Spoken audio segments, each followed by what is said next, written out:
नमस्कार, FM news देख रहे हैं आप। मैं हूं आपके साथ अंजलि सिंह। बुलेटिन की शुरुआत करते हैं इस बड़ी खबर के साथ। जैसा कि सुप्रीम कोर्ट में आज राजद्रोह कानून के मामले में सुनवाई हुई। सुप्रीम कोर्ट का यह बड़ा फैसला सामने आया है।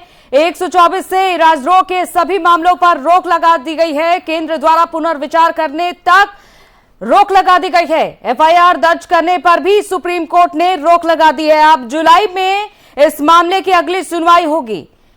तो सुप्रीम कोर्ट का यह बड़ा फैसला सामने आया है कि 124A राजद्रोह के सभी मामलों पर रोक लगा दी गई है। जितने भी राजद्रोह के मामले दर्ज कराए गए हैं अभी तक, इन मामलों पर रोक लगा दी गई है। केंद्र द्वारा पुनर्विचार करने तक रोक लगा दी गई है, यानी कि केंद्र को एक बार फिर से पुनर्विचार करना होगा इन सभी मामलों पर। एफआईआर दर्ज करने पर भी सुप्रीम कोर्ट ने रोक लगा दी गई है और अब जुलाई में इस मामले की अगली सुनवाई होगी। तो राजद्रोह कानून पर फिलहाल सुप्रीम कोर्ट ने अस्थायी तौर पर रोक लगाई है। आज सुनवाई हुई और इस दौरान केंद्र ने सुप्रीम कोर्ट को बताया कि राजद्रोह के अपराध को दर्ज होने से रोका नहीं जा सकता है। सुनवाई के दौरान केंद्र सरकार ने सुप्रीम कोर्ट में मौजूदा मुकदमे को चलते रहने देने की बात कही है। तो कोर्ट ने यह फैसला लिया है। केंद्र ने कोर्ट को बताया कि 124A मामले में एसपी के संतुष्ट होने के बाद ही राजद्रोह का केस दर्ज हो पाएगा। वहीं केंद्र की दलील पर बातचीत करने के लिए जज उठकर गए और इस मामले की सुनवाई चीफ जस्टिस एनवी रमना और चीफ जस्टिस सूर्यकांत, जस्टिस न्यायमूर्ति हिमा कोहली की पीठ कर रही है। और मामले की अगली सुनवाई अब जुलाई में होगी। और इससे पहले मंगलवार को हुई सुनवाई में चीफ जस्टिस की अध्यक्षता वाली 3 जजों की बेंच ने कहा था कि राजद्रोह कानून की समीक्षा के लिए केंद्र को समय देगी, लेकिन सॉलिसिटर जनरल सरकार से निर्देश लेकर बताए कि लंबित केस और भविष्य में दर्ज होने वाले केस पर इसका क्या असर होगा, और यह भी बताए कि क्या अभी 124A के लंबित केस स्थगित रखे जा सकते हैं।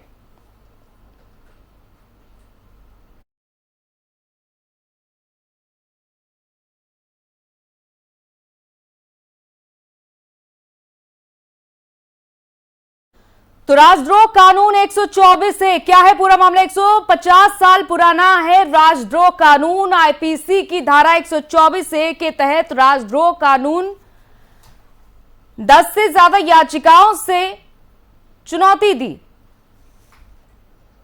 याचिकाकर्ताओं ने कानून रद्द करने की मांग की। याचिकाकर्ताओं ने अभिव्यक्ति के मौलिक अधिकार का हनन बताया है कि अभिव्यक्ति के मौलिक अधिकार का हनन होता है। 1962 में सुप्रीम कोर्ट के 5 जजों की बेंच कानून को वैध करार दे चुकी थी। कोर्ट ने तय की थी कानून की सीमा। कई राज्यों में गैर जरूरी मामलों में भी 124A धारा लग चुकी है।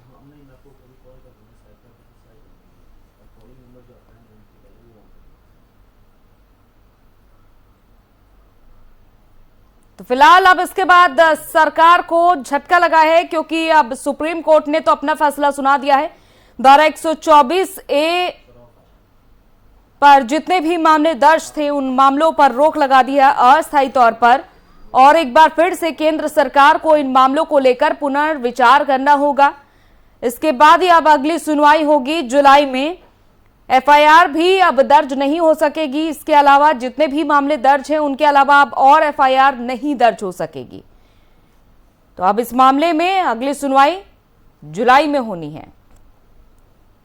याचिकाकर्ताओं ने कहा कि उनके राइट टू एक्सप्रेशन को भंग किया जा रहा है, उनकी आजादी छीनी जा रही है इस तरीके से।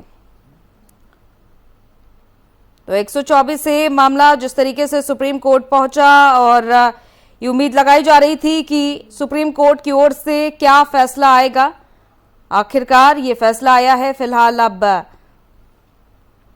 केंद्र सरकार को इस पर फिर से विचार करना होगा।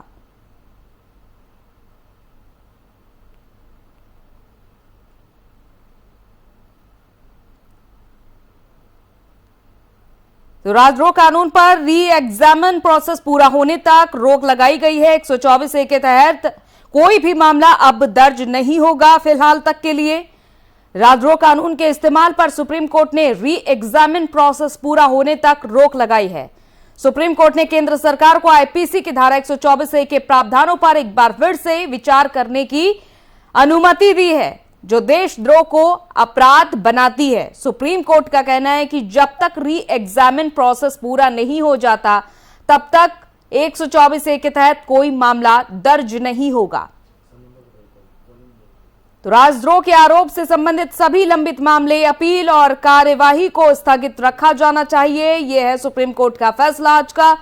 आरोपियों को जो राहत दी गई है वो जारी रहेगी और इस प्रावधान की वैधता को चुनौती देने वाली याचिकाओं पर जुलाई में फिर से सुनवाई होगी। कोर्ट ने यह भी कहा है कि जिन लोगों के खिलाफ ऐसे मामलों में केस चल रहे हैं या वो इस आरोप में जेल में बंद हैं या फिर जमानत के लिए कोर्ट में अर्जी दाखिल कर सकते हैं। बता दें कि राजद्रोह कानून की वैधता पर आज सुप्रीम कोर्ट में सुनवाई हुई थी और इससे देखा जा रहा है कि सरकार की तरफ से पक्ष रखने के लिए सॉलिसिटर जनरल तुषार मेहता मौजूद रहे। राजद्रोह कानून मामले में कोर्ट ने कहा है कि इसका दुरुपयोग हो रहा है। नागरिकों के अधिकारों की रक्षा सबसे ऊपर है, इसीलिए जब तक इस मामले में री एग्जामिन प्रोसेस पूरा नहीं हो जाता है तब तक इस कानून के तहत कोई भी और केस दर्ज नहीं होगा।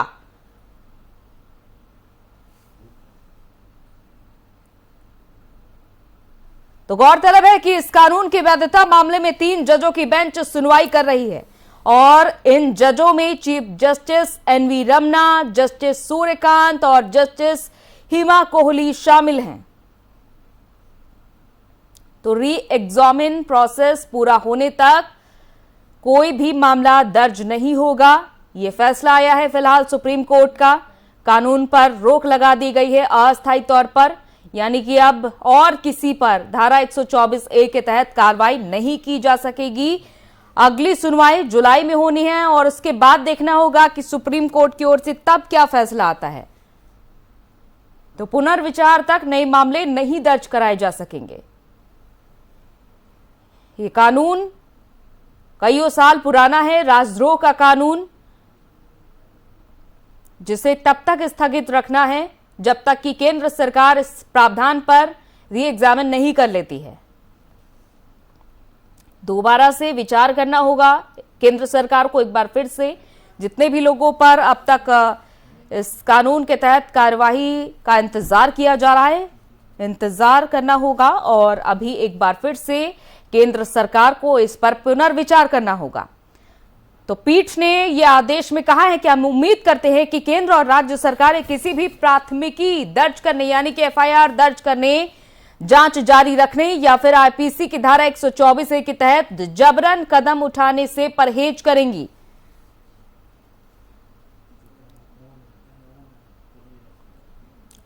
तो अभी जिन पर यह मुकदमा चल रहा है वो दरवाजा खटखटा सकते हैं कोर्ट का के लिए।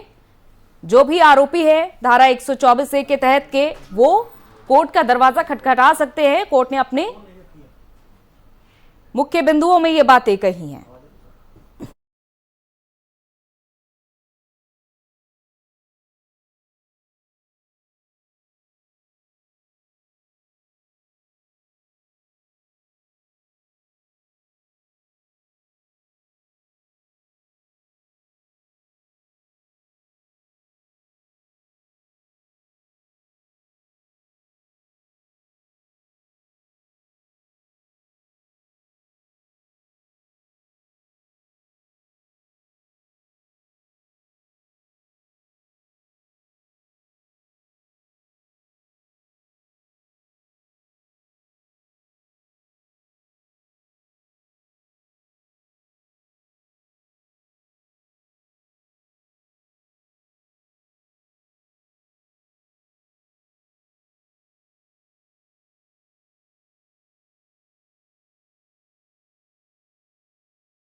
राजद्रोह कानून को लेकर सुनवाई के दौरान सुप्रीम कोर्ट ने अपना ये फैसला सुनाया है और सुप्रीम कोर्ट ने कहा है कि जो लोग इस कानून की धारा 124A के तहत जेल में बंद हैं, जमानत के लिए कोर्ट में जाएं और इससे पहले आपको बता दें कि सॉलिसिटर जनरल तुषार मेहता ने कहा कि सरकार पुलिस को देशद्रोह के प्रावधान के तहत अपराध दर्ज करने से रोक नहीं सकती, लेकिन एक सक्षम अधिकारी जो कि एसपी रैंक की संस्तुति के बाद ही 124A के मामले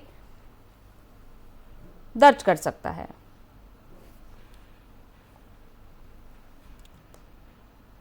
तो सुप्रीम कोर्ट ने इस केस को लेकर 3 मुख्य बातें कही हैं। पहला, फिलहाल कोई मुकदमा इस मामले में दर्ज नहीं होगा। दूसरा, पेंडिंग मामलों में जो मुकदमे इस धारा के तहत दर्ज हैं उन्हें ठंडे बस्ते में फिलहाल के लिए रख दिया जाए और ये सारे आदेश तब तक लागू रहेंगे जब तक कोई अगला आदेश ना आ जाए या फिर सरकार इस पर कोई फैसला ना ले ले। सुप्रीम कोर्ट ने आज बड़ा फैसला सुनाया है और ये फिलहाल 124A पर पुनर्विचार करने का वक्त होगा केंद्र सरकार के पास।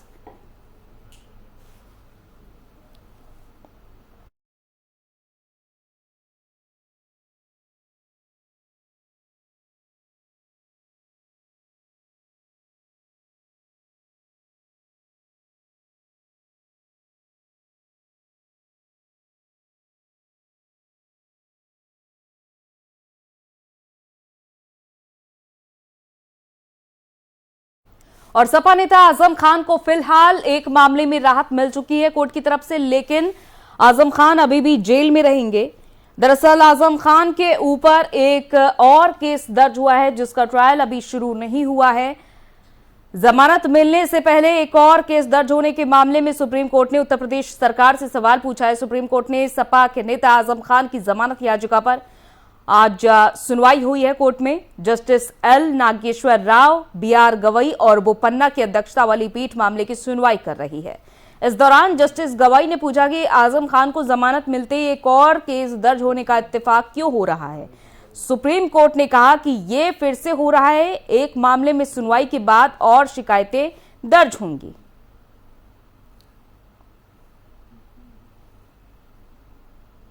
तो जाहिर तौर पर आजम खान को महज अब एक मामले में जमानत मिलनी रह गई थी, लेकिन उस बीच एक और उन पर मुकदमा दर्ज होता है, उनके खिलाफ एक और वारंट रामपुर से सीतापुर की जेल में पहुंचाया जाता है। इस पर आखिरकार जस्टिस गवई ने सवाल पूछा कि आजम खान को जमानत मिलते ही एक और केस दर्ज होना, यह इत्तेफाक क्यों हो रहा है।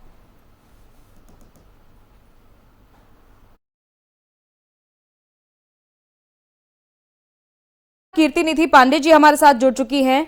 कीर्ति जी, बहुत बहुत स्वागत है आपका FM न्यूज में। जी अंजलि जी, बताएं। कीर्ति जी, देखिए आजम खान को अब जब जमानत मिलने वाली थी, महज एक केस में उनके मामले में सुनवाई होनी थी, जमानत मिलने वाली थी, लेकिन एक और मामला उनके खिलाफ दर्ज हो जाता है, क्या कहेंगे आप? देखिए अंजलि जी, एक बात बहुत स्पष्ट है जिसको हम लोग लगातार कह रहे हैं कि उत्तर प्रदेश की सरकार जाति और धर्म के आधार पर कार्रवाई कर रही है। आजम साहब को प्रताड़ित करने की नीयत से भारतीय जनता पार्टी की सरकार लगातार उनके खिलाफ मुकदमे देती है, जिसमें माननीय सुप्रीम कोर्ट ने कल टिप्पणी की आज उत्तर प्रदेश सरकार के ऊपर कि लगातार एक के बाद एक 89 केसेस दर्ज किए गए हैं, जो ये साबित करते हैं कि भारतीय जनता पार्टी की सरकार बदनीयती के साथ कार्रवाई कर रही है। नियत साफ नहीं है उत्तर प्रदेश सरकार की और आजम साहब को प्रताड़ित करने की नियत से लगातार उनके खिलाफ मुकदमे एक एक करके दर्ज कर रही है। एक में बिल मिला, दूसरा था, दूसरे में मिलने की गुंजाइश बनती है, तीसरा तो लगातार। और मैं कह रहा हूँ 2.5 साल से आजम साहब बंद है। अगर 2.5 साल में कोई अपराध बीच में कोई और मुकदमा मिल गया होता तो सारे मुकदमे तो दर्ज कर लिए होते। अब बेल मिलने की स्थिति है, बेल मिल जाएगी तब तक एक मुकदमा और दर्ज कर दिया। जो माननीय हाई कोर्ट सुनवाई के दौरान जमानत की अभी सुनवाई करके और डिसीजन पेंडिंग कर दिया, उसका हालात ये था कि माननीय सुप्रीम कोर्ट को संज्ञान लेना पड़ा और उसके बाद उसमें जमानत मिली। तो इस तरीके से एक बात तो तय है कि उत्तर प्रदेश की भारतीय जनता पार्टी की सरकार जाति धर्म के आधार पर कार्रवाई कर रही है और आजम साहब को प्रताड़ित करने की नियत से कार्रवाई कर रही है। बिल्कुल, लेकिन अब देखिए एक मामले में उनको और राहत मिल चुकी है, अब महज एक मामला बचा हुआ है। क्या लग रहा है आपको, क्या उम्मीद है कि अब इस मामले में राहत मिल जाएगी, ऐसा ना हो कि बीच में एक और उनके सामने मुकदमा हो? देखिए ये तो मैंने कहा ना कि सरकार की नीयत ठीक नहीं है। सरकार जब जैसे लग रहा है कि एक मुकदमे में बेल मिल जाएगी और आजम साहब बाहर आ सकते हैं, तब तक कोई और मुकदमा भी दर्ज कर सकते हैं। सरकार की नीति पे तो सवाल मान्य सुप्रीम कोर्ट भी खड़ा कीर्ति कर निधि रहा है। जी, उधर अखिलेश यादव ये बात कह चुके हैं कि वो लगातार वकील से बात कर रहे हैं, वो मिलने भी जाएंगे अखिलेश यादव से। इसको लेकर आप क्या कहेंगे?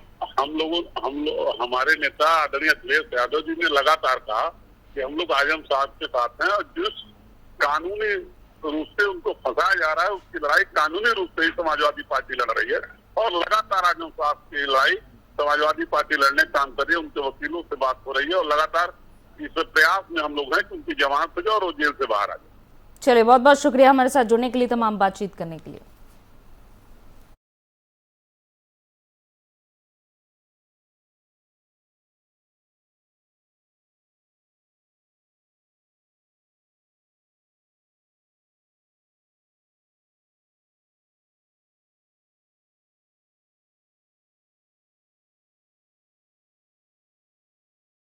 और दिल्ली में अवैध निर्माण और कब्जों के खिलाफ लगातार कार्रवाई जारी है और अलग अलग इलाकों को चिन्हित किया जा रहा है। दक्षिण दिल्ली के कई हिस्सों में नगर निगम की एक कार्रवाई 9 से 13 मई तक जारी रहेगी। आपको यह भी बता दें कि दिल्ली एमसीडी ने अगले 5 दिनों तक अतिक्रमण हटाओ अभियान चलाने की तैयारी पूरी कर ली। अतिक्रमण हटाओ अभियान के अनुसार 9 मई को शाहीन बाग में बुलडोजर चला था, तो वहीं 10 मई को न्यू फ्रेंड्स कॉलोनी में बुलडोजर चला था और इसी क्रम में आज लोधी कॉलोनी और उसके आसपास के इलाके में बुलडोजर की चोट देखी जाएगी।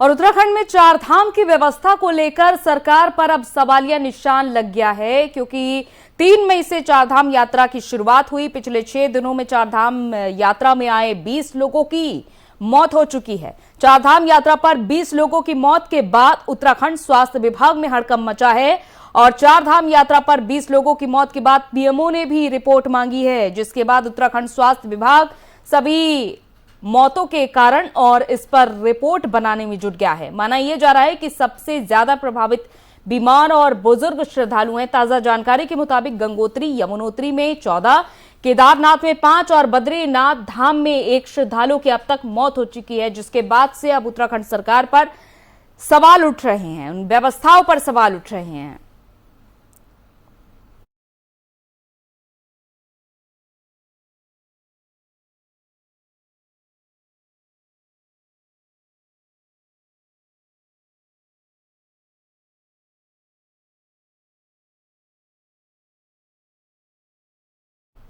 और बंगाल की खाड़ी से उठे चक्रवात असानी की तीव्रता तट के करीब आते आते कम हो रही है। मौसम विभाग के मुताबिक मंगलवार को यह पूर्वी तट के और करीब पहुंच गया है और पहले से कमजोर हुआ। दिन में पूर्वी तट पर 105 किलोमीटर प्रति घंटे की रफ्तार से हवाएं चली। मौसम विभाग के महानिदेशक मृत्युंजय मोहापात्रा ने कहा कि आसानी अपने चरम पर पहुंच चुका है और अब धीरे धीरे कमजोर पड़ेगा। हालांकि मौसम विभाग ने ओडिशा और आंध्र प्रदेश के तटीय इलाकों में भारी बारिश की चेतावनी दी है। केंद्रीय गृह मंत्रालय ने मंगलवार को चक्रवाती तूफान आसानी से निपटने के लिए तैयारियों की समीक्षा की। एनडीआरएफ ने गृह मंत्रालय को बताया कि आसानी से प्रभावित होने वाले इलाकों में राहत कार्य के लिए 50 टीमों को मोर्चे पर लगाया है।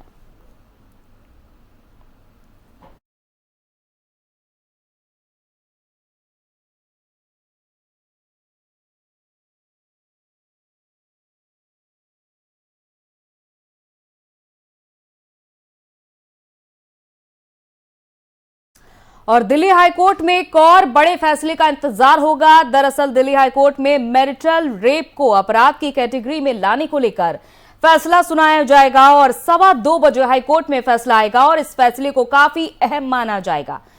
इस फैसले को काफी अहम माना जा रहा है और हाईकोर्ट ने इस मामले में फरवरी महीने में अपना आदेश सुरक्षित रख लिया था। मैरिटल रेप यानी शादीशुदा जीवन में जबरन शारीरिक संबंध बनाने को अब तक कानून में अपराध नहीं माना जाता है। दिल्ली हाईकोर्ट ने दायर याचिका में मांग की गई थी कि शादीशुदा जीवन में अगर किसी महिला के साथ उसका पति जबरन या उसकी मर्जी के खिलाफ संबंध बनाता है तो उसको मैरिटल रेप के दायरे में लाना चाहिए। याचिकाकर्ता ने इस मामले में अलग अलग देशों का उदाहरण दिया और साथ ही महिला की अस्मिता और उसके सम्मान का जिक्र किया था। याचिकाकर्ता ने कोर्ट में कहा था कि अगर शादी बिना शादीशुदा महिला के साथ उसकी मर्जी के संबंध स्थापित करना है तो अपराध की श्रेणी में आता है। तो आखिर शादीशुदा महिला को वो अधिकार क्यों नहीं मिल सकता है?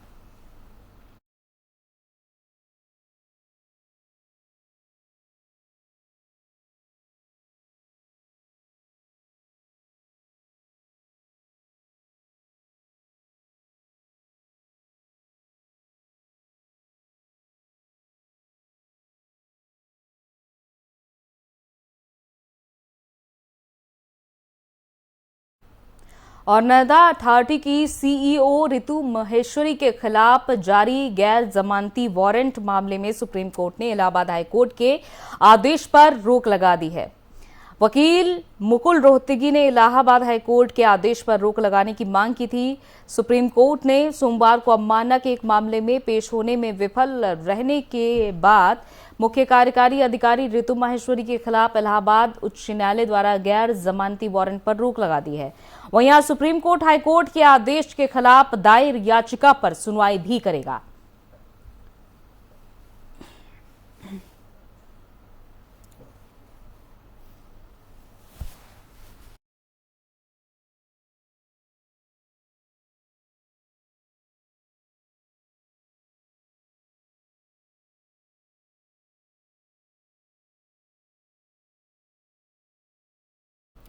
और श्रीलंका इन दिनों अभूतपूर्व आर्थिक संकट का सामना कर रहा है। 22 मिलियन आबादी वाला द्वीप अपने बुनियादी जरूरतों को पूरा करने के लिए संघर्ष कर रहा है। वहां पर हालात इतने बिगड़ चुके हैं कि आम आदमी का रहना मुश्किल हो गया है। पूरे आर्थिक संकट के बीच ये अब देश हिंसा और दंगों की आग में भी जल रहा है, जिसकी शुरुआत तब हुई जब 9 मई को इस्तीफा देने वाले प्रधानमंत्री महिंदा राजपक्षे के समर्थकों ने सरकार विरोधी प्रदर्शनकारियों पर हमला कर दिया और इसके बाद स्थिति इतनी ज्यादा बेकाबू हो गई कि प्रधानमंत्री राजपक्षे को जान बचाकर भागना पड़ा। बता दें कि श्रीलंका ने नवंबर 2021 से एक प्रारंभिक आर्थिक संकट के संकेत दिखाना शुरू कर दिया था, जब नवंबर के मध्य में सरकार ने कच्चे तेल के आयात के भुगतान के लिए डॉलर की कमी के कारण एकमात्र तेल रिफाइनरी को बंद करने का आदेश दिया था। वहीं दूसरी तरफ श्रीलंका पर्यटन पर काफी हद तक निर्भर है, लेकिन कोरोना के कारण पर्यटन बुरी तरह प्रभावित हुआ और सरकार ने पिछले साल मार्च में विदेशी मुद्रा भंडार को बढ़ाने के लिए व्यापक आयात पर प्रतिबंध लगाया था, जिससे ईंधन और चीनी जैसे आवश्यक सामानों की कमी हो गई थी।